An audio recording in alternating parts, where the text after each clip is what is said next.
जैसे ही हेलमेट जरूरी किया तो एकदम से हेड इंजरी पेशेंट्स की संख्या एकदम से कम हो। पेशेंट को बैठाने की बिल्कुल कोशिश ना करें। तो आपने गलत ढंग से उसकी गर्दन को मरोड़ा ना, मतलब बैंड किया या कुछ किया, तो वो आपको वो जो चोट है ना वो बढ़ सकती है। हेड इंजरी फाउंडेशन के अनुसार भारत में हर साल करीब 10 लाख लोगों को गंभीर हेड इंजरी होती है और इसमें से करीब 1 लाख से ज्यादा लोगों की मृत्यु हो जाती है। हेड इंजरी से डेथ में भारत पहले नंबर पर है। लेकिन इन आंकड़ों से आपको चौंकने की जरूरत नहीं है, क्योंकि अगर गवर्नमेंट के हेलमेट कंपलसरी करने के बावजूद हम हेलमेट ट्रैफिक पुलिस को देखकर लगाते हैं, क्योंकि हेलमेट लगाने से हमें सिर में वजन लगता है। हेलमेट लगाने से किसी को लगता है कि उसके सिर में दर्द हो जाता है, तो कोई सिर्फ इसलिए हेलमेट नहीं लगाता कि हेलमेट लगाने से उसके बाल खराब हो जाते हैं, और किसी को लगता है कि पड़ोस की दुकान या बाजू वाली गली तक जाने के लिए हेलमेट की क्या जरूरत है। और एक और कैटेगरी के लोग भी हैं जो इसलिए हेलमेट नहीं लगाते क्योंकि उन्हें टू व्हीलर चलाते हुए ठंडी हवा के झोंके अपने सिर पर महसूस करने होते हैं। कार वालों को सीट बेल्ट मुसीबत लगता है। सभी कंस्ट्रक्शन कंपनीज या ठेकेदार कंस्ट्रक्शन वर्कर्स को हेलमेट प्रोवाइड नहीं कराते। शाम से ही अल्कोहल की दुकानों के बाहर कतारें देखी जा सकती हैं, जो फिर ड्रंकन ड्राइविंग एक्सीडेंट्स की वजह बनते हैं। इस तरह की बहुत सी बातें हैं जो सोचने समझने की हैं।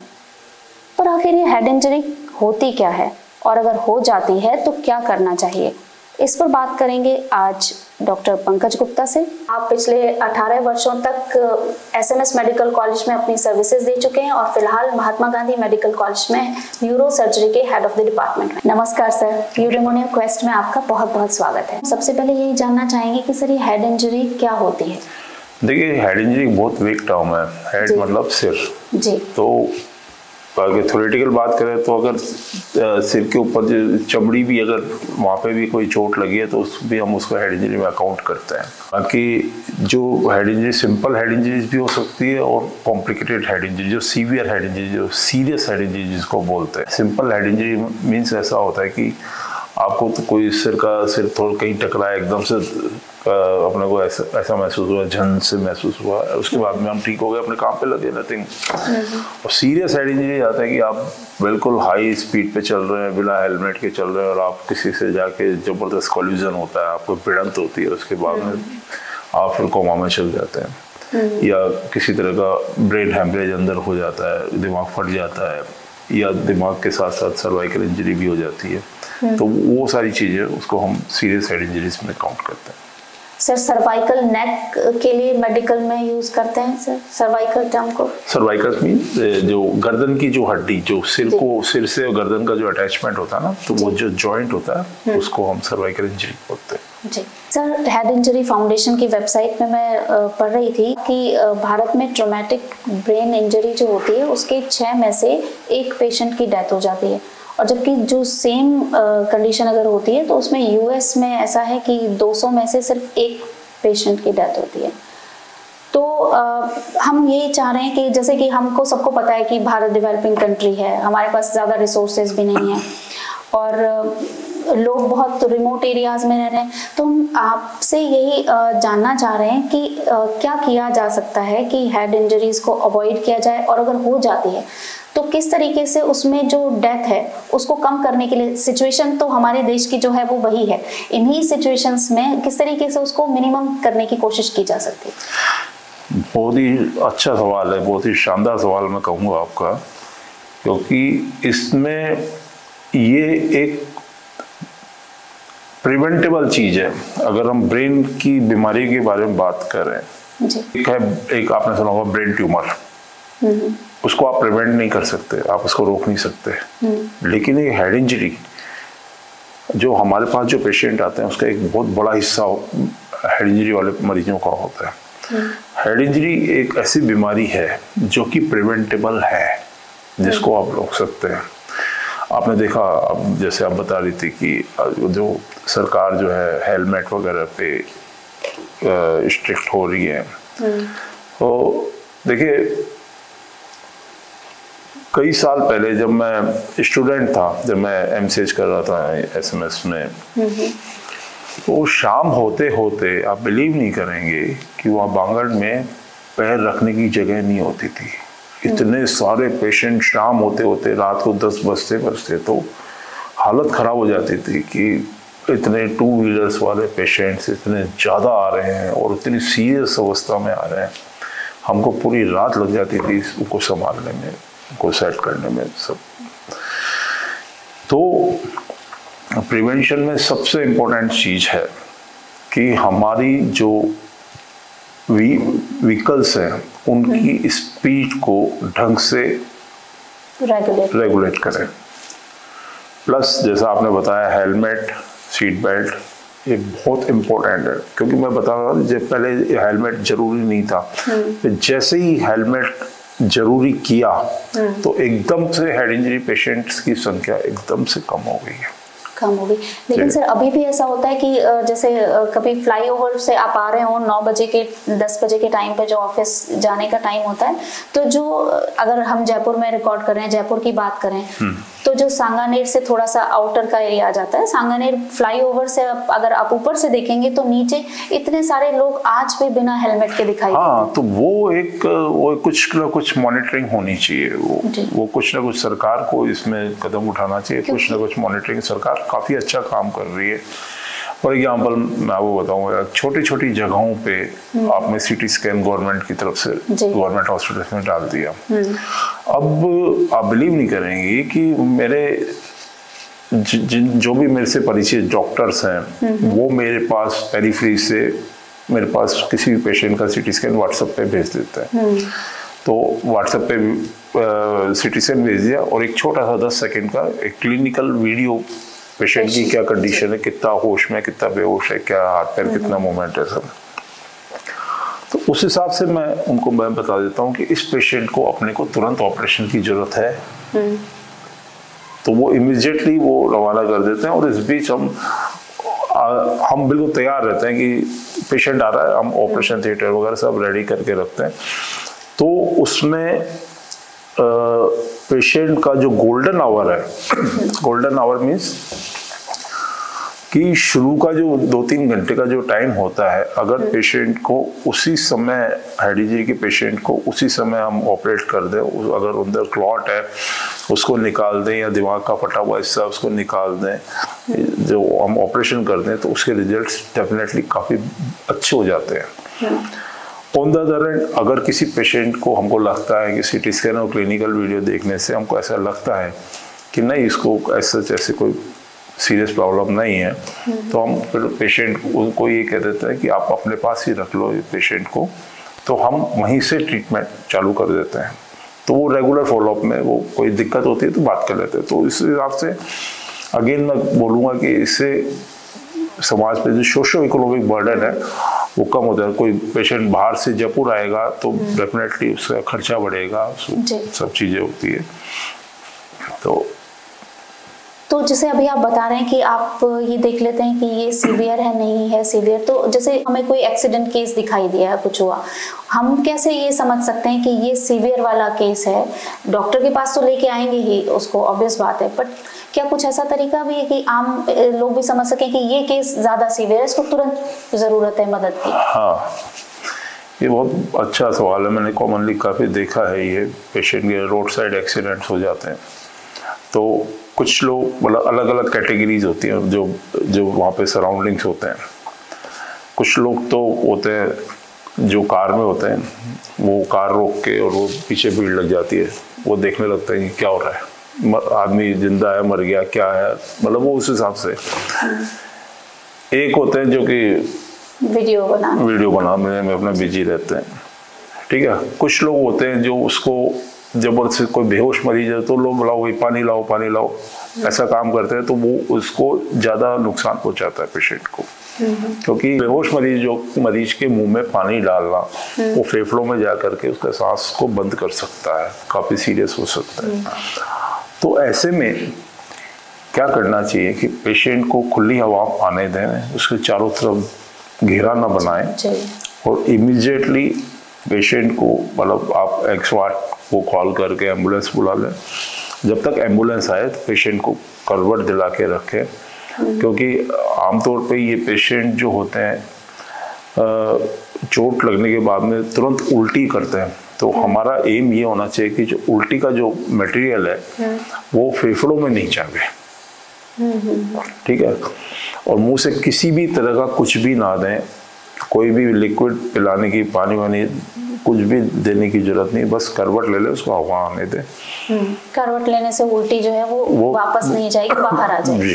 तो ये तो बहुत इम्पोर्टेंट बात थी, ये आपने हमारे व्यूअर्स को बताया कि क्योंकि होता यही है, जब भी कोई एक्सीडेंट हुआ लोग भीड़ लगा के खड़े हो जाते हैं और पहली बात यही आती है कि भाई पानी लाओ, किसी के पास पानी है पानी। और या फिर कभी ऐसा होता, आपने देखा होगा कोई पेशेंट जा रहा है, उसके मतलब चोट लगने के बाद भी कई बार मिर्गी का दौरा आ जाता है या वैसे भी आ जाता है, तो लोग पता नहीं क्या क्या उसके मुंह में क्या डालते हैं, चम्मच डालते हैं, कोई चप्पल सूंघाता है, जूता सूंघाता है। तो उनके साथ उनको भी ठीक वैसे ही ट्रीट करना चाहिए। आम जन को करवट से ला करके रख के खुली हवा में हवा आने दें में, बाकी कुछ खाने पीने के लिए कुछ भी देने की जरूरत नहीं है।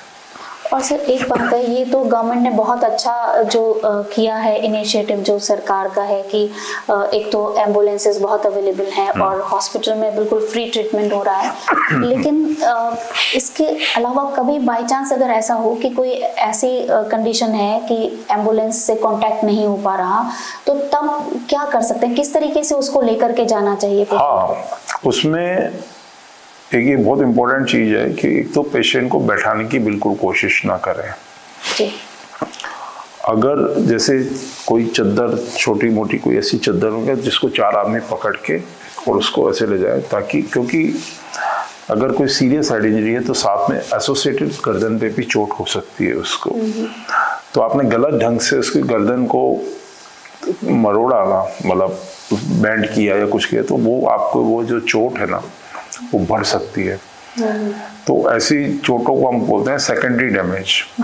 ये तो प्राइमरी डैमेज तो ये हो गया कि आपको जो चोट लगी वो, जो सेकेंडरी डैमेज जो होता है वो ये है कि जैसे मैंने बताया, जो उल्टी अगर फेफड़े में चली गई, आपके जो उसके जो आप उसको ट्रांसपोर्ट कर रहे हैं, तो उसमें आपके जो अगर मान लो साथ में हड्डी टूटी हुई है तो वो बढ़ गई, अगर उसका टूटना बढ़ गया, उसकी डिफॉर्मिटी बढ़ गई, तो ऐसे में हमको मतलब जो कहते हैं एक पीस में ही पूरे पेशेंट को पूरा एक साथ ही उसको का मूवमेंट होना चाहिए। हाँ, स्ट्रेचर तो नॉर्मली होगा नहीं लोगों के पास, इस तरीके से इस तरीके किया जाए कि वो बैंड ना हो। जी जी सर, ये भी बहुत बहुत जरूरी जानकारी, बहुत बेसिक चीजें हैं, बट वही है कि अवेयरनेस की कमी है, तो पता नहीं है।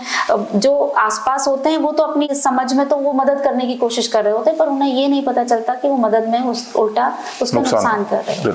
तो सर फिर जब आपके पास जब हेड इंजरी का पेशेंट आता है, तो फिर वहाँ पे आप किस तरीके से उनका ट्रीटमेंट करते हैं? देखिए, जैसे हमारे पास इमरजेंसी रूम में पेशेंट आया, तो सबसे पहले हमको ये देखना है कि उसकी सांस ढंग से चल रही है या नहीं चल रही। अगर सांस ढंग से नहीं चल रही तो हम एंडोट्रेकियल इंट्यूबेशन करते हैं, उसको पेशेंट को वेंटिलेटर पे लेते हैं। उसकी पल्स वगैरह अगर फीबल है, बीपी डाउन है, तो उसके हिसाब से हम ट्रीट करें। अगर ब्लड लॉस काफ़ी हो चुका है तो ब्लड ट्रांसफ्यूज करते हैं। बीपी कम है तो बीपी बढ़ाने की जो इंजेक्शन है वो सब चालू करते हैं। थोड़ा सा पेशेंट को थोड़ा सेटल करके इमीडिएटली हम उसका सीटी स्कैन कराते हैं। तो और साथ में ये भी देख लेते हैं कि सिर के अलावा और भी कहीं कोई चोट है, छाती में चोट है या रीढ़ की हड्डी में कोई चोट है, पेट में कोई चोट है या पैरों में, हाथों में कहीं फ्रैक्चर वगैरह तो नहीं है। तो ऐसे पेशेंट्स को अगर साथ में चोट लगी है तो ऐसे पेशेंट्स को हम बोलते हैं कि पॉलीट्रोमा हुआ है उसको, मतलब मल्टीपल ऑर्गन्स इन्वॉल्व हुए हैं। तो उसके हिसाब से फिर हम प्रायोरिटाइज करते हैं। अगर हमको लगता है कि सिर में काफ़ी कोई खून जमा है जो नॉर्मल ब्रेन पे प्रेशर डाल रहा है, कोई मिड लाइन शिफ्ट डाल रहा है, या उसकी कोई पिपल मतलब आँखों की पुतली चौड़ी हो गई हो, तो फिर हम इमीडिएटली उसको ऑपरेशन करते हैं। और वो डिपेंड करता है कि आपकी कौन सा हिस्सा इन्वॉल्व है, किस तरह का ऑपरेशन करना है, वो सारा। लेकिन इसमें हम देर नहीं लगाते। और अगर हमको लगता है कि नहीं, बिना ट्रीटमेंट के, बिना ऑपरेशन के ही ठीक हो जाता है, तो उस हिसाब से दवाइयों से उसको ट्रीट करते हैं। तो जो जैसे कि आप कह रहे हैं हेड इंजरी दवा से भी ठीक हो सकती है जी। तो कई बार अभी थोड़ी देर पहले आपने एक वर्ड भी यूज किया था, और नॉर्मली भी हम सुनते हैं कि पेशेंट कोमा में चला गया। तो ये जो, और एक वर्ड होता है वेजिटेटिव स्टेट, तो ये एक तो इनके बीच में डिफरेंस क्या होता है, थोड़ा सा बताइए। देखिए, कोमा, वेजिटेटिव स्टेट, ये सब मैं बोलूँगा कि ये एक नॉन न्यूरोलॉजिकल टर्म्स हैं। अच्छा। कोमा मीन्स गहरी बेहोशी में चला गया। अब वो गहरी बेहोशी आँख खोल के भी हो सकती है, खुली आंखों की भी हो सकती है, बंद आंखों की भी हो सकती है। वेजिटेटिव स्टेज जनरली हमें कहते हैं कि एक पेशेंट कई टाइम से बेहोश पड़ा हुआ है और कोई रेस्पॉन्स नहीं कर रहा, वो बस खाली आंखों में देखा जा रहा है और कोई हाथों का मूवमेंट, ना कोई पैरों का मूवमेंट है तो हल्का फुल्का है, किसी तरह का कोई रेस्पॉन्स नहीं कर रहा है। मतलब there is loss of total social interest and non responsive kind of patient, जो कि किसी तरह का कोई रेस्पॉन्स नहीं कर रहा। आप उसके मुंह में दे रहे हो तो कुछ खिलाने के तो मुंह में रखा हुआ है, तो वो कहते हैं वेजिटेटिव स्टेज। और उसी का थोड़ा सा और सीरियस और अर्ली स्टेज में बोल दें तो वो कोमा स्टेज बोल देते हैं। अच्छा, तो जैसे कई बार ऐसा हुआ था, हमारे एक जो कलीग हैं उनके बेटे के साथ ऐसा हुआ कि वो गिरा था और वो काफी समय तक उन्होंने ये कहा कि वो कोमा में था। और उसके बाद में उन्होंने 2-2.5 साल उस बच्चे की केयर की, अपने घर पे उन्होंने सब कुछ एपरेटिस वगैरह सब लगाए, लेकिन अल्टीमेटली वो बच नहीं सका। तो ये जब इस तरीके के केसेस होते हैं तो कैसे, कब तक इंसान ये समझे कि बचेगा नहीं बचेगा? और जैसे भी आप बार बार ये बात कह रहे हैं कि अपना जो सोशो इकोनॉमिक बर्डन है, तो बहुत सारे लोगों के पास तो इतना संसाधन है नहीं कि अगर कोई पेशेंट इस तरीके का हो जाए तो उसको लंबा उसका ख्याल रख सकें। देखिए, बहुत सीरियस प्रॉब्लम है ये। क्या होता है कि आप जैसे आमतौर पर देखिए सीरियस हेड इंजरीज में या उस टाइप के केसेस में जो आप लोग कहें कि ब्रेन हेमरेज हो गया, हाई ब्लड प्रेशर के कारण जिनके लकवा आ गया हो, तो वो फिर क्या होता है कि जब कुछ होता है तो जोश जोश में कई सारे लोग आ जाते हैं, रिश्तेदार भी कई सारे हो जाते हैं। तो हम उनको बिल्कुल प्रॉपरली हमें उनको ये कंसर्न समझाते हैं, उनको आगे का फ्यूचर बताने की कोशिश करते हैं कि भाई देखो ये पेशेंट है, ये हम जान बचाने की कोशिश कर सकते हैं, लेकिन ये आप मान के चलिए इनकी जिंदगी पर आपको सेवा करनी है, बिल्कुल क्लियर कट। तो जो भी निर्णय लेना है, अगर आपको ऑपरेशन के लिए आप तैयार हो, लेकिन ऐसा नहीं हो कि आप अभी तो ऑपरेशन करा लें और फिर पता लगे कि पेशेंट अकेला ही पड़ा है, क्योंकि इसमें सिर्फ इकोनॉमी इन्वॉल्व नहीं होती डायरेक्ट, इसमें इन्वॉल्व होती है, जैसे मान लो आजकल क्या है कि हर फैमिली, पहले संयुक्त परिवार था, अब न्यूक्लियर फैमिली हो चुकी है। अब 1 या 2 बच्चे होते हैं, अब वो जो बच्चे हैं उनको भी काम पे जाना होता है, वो भी कब तक रुकेंगे? 2-3 महीना, 4 महीना, 5 महीना, वो भी कब तक रुकेंगे? तो इस प्रॉब्लम का तो एक्चुअल में कोई सोल्यूशन नहीं है। बस इसका सोल्यूशन फिर वही दिखता है कि आप कोशिश करें कि हेड इंजरी से बचें, कम से कम वो तो खैर कुछ क्लियर तो कह ही नहीं सकते कि ये पेशेंट कितना, जैसे उन्होंने 2.5 साल रखा उस बच्चे को। बहुत सारे जो प्राइवेट सेक्टर के होते हैं उनके पास तो रोज का काम है, रोज का खाना चलाना है। नहीं बिल्कुल, इसमें तो आप एक्चुअल में आप कोई चीज प्रिडिक्ट नहीं कर सकते बहुत ज्यादा। इसका यही है कि प्रिवेंशन मीन्स हेड इंजरी नहीं हो, और अगर हो गई है तो उसका अर्लीएस्ट, जो मैंने गोल्डन आवर वर्ड यूज किया, उसी के अंदर आपका इलाज हो जाना चाहिए। मैं आमजन और जो भी पेरिफेरी में जो मेडिकल पर्सनल्स जो बैठे हुए हैं, डॉक्टर्स हैं, नर्सिंग स्टाफ हो या किसी भी तरह से मेडिकल से रिलेटेड जुड़े हुए लोगों को, बिना किसी कोई टाइम वेस्ट किए हुए एटलीस्ट जो प्राथमिक उपचार अगर हेड इंजरी का पेशेंट है तो उसका वहीं के वहीं सीटी स्कैन करा के जो भी नियर बाई न्यूरोसर्जन है उसके बात कर ले, उसको भेज दे, ताकि उसका ट्रीटमेंट जो है ना इमीडिएटली स्टार्ट हो। बिल्कुल। Thank you so much sir, आपने हेड इंजरी के बारे में हमें इतनी इम्पोर्टेंट जानकारी दी। इसमें बहुत सारी जो छोटी छोटी गलतियां हम लोग भी कर सकते थे वो भी हमें पता चली, और मैं समझती हूँ कि हमारे व्यूअर्स को भी इससे बहुत बेनिफिट हुआ होगा, और शायद कोई ये छोटी सी जानकारी किसी की जान बचाने के लिए बेशक किसी के काम आ सकती है। Thanks again sir. और एक बात और, हमने आपको अप्रोच किया और आपने इतना इजीली हमको कहा कि हाँ, और इतना अपने समय दे रहे हैं, इतना आप प्रोडक्शन में जितना भी टाइम लगता है वो सब आपने इतना इजीली दिया है कि अपनी पूरी टीम की तरफ से आपका थैंक यू कहना चाहते हैं। थैंक यू, आप you are doing a very good work, तो अच्छे कॉज के लिए यू पीपल आर डूइंग। हमारे पड़ोस में एक बुजुर्ग अंकल थे। उनका रोज शाम का काम था कि वो अपने 30 साल के बेटे को करीब साल भर तक वॉकर की हेल्प से गली में चलना सिखाते थे। इससे पहले लंबे समय तक हेड इंजरी से उनका बेटा बेडरिडन था। बेहद खुशमिजाज अंकल की हालत उन 2-3 साल में ऐसी हो गई थी कि वो मुस्कुराना भी भूल गए थे। आप तो कभी नहीं चाहेंगे ना कि आपकी जरा सी लापरवाही से आपके फैमिली मेंबर्स को इतनी परेशानी, इतनी तकलीफ हो। इसलिए हम आपसे यही कहेंगे कि अपनी और अपनों की जिंदगी बचाना हमारे खुद के हाथ में है। खुद हमेशा ट्रैफिक रूल्स को फॉलो कीजिए, और अगर आपका कोई दोस्त, रिश्तेदार या करीबी ही नहीं, कोई अजनबी भी ट्रैफिक रूल्स को फॉलो नहीं करता तो उन्हें टोकिए, उन्हें समझाइए, और एक एक करके भी हम बहुत सारी जिंदगियां बचा सकते हैं।